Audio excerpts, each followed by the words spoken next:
Assalamualaikum warahmatullahi wabarakatuh. Perkenalkan, saya Fica Lovina. Dan saya Dian Anggun Kumaladaru. Kami dari Administrasi Kesehatan semester 3. Di sini kami akan menjelaskan mengenai kasus dugaan malpraktik medis. Praktek aborsi ilegal oleh oknum yang mengaku sebagai dokter. Jadi, malpraktek medis merupakan tindakan tenaga kesehatan yang menyimpang dari standar profesi dan hukum, sehingga menimbulkan resiko serius bagi pasien. Salah satu kasus yang menghebohkan Indonesia adalah praktik aborsi ilegal yang dilakukan oleh oknum yang mengaku sebagai dokter di Jakarta Timur. Pada Desember 2025, Polda Metro Jaya membongkar sebuah klinik aborsi ilegal yang beroperasi di sebuah apartemen di Jakarta Timur. Klinik ini telah beroperasi selama kurang lebih 3 tahun dan melayani ratusan pasien. Pelaku utama mengaku sebagai dokter spesialis obstetri dan ginekologi.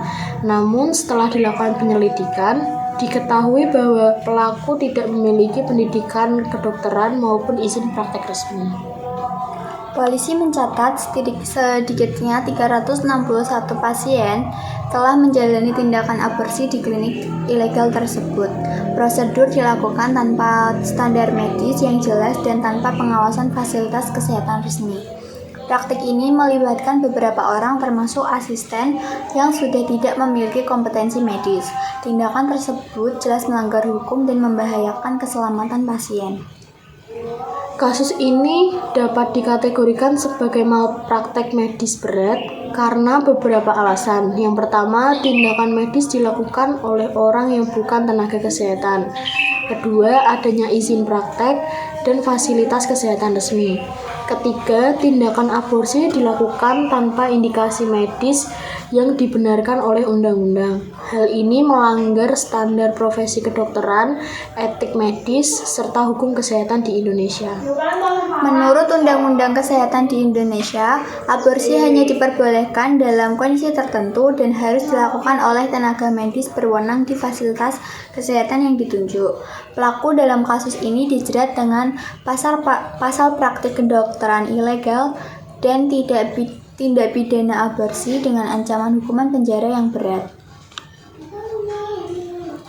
Kasus ini menjadi peringatan bagi masyarakat untuk lebih berhati-hati memilih layanan kesehatan.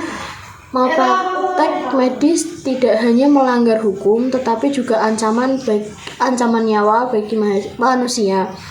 Peran pengawasan pemerintah dan kesadaran masyarakat sangat penting untuk mencegah terulangnya kasus serupa di masa depan.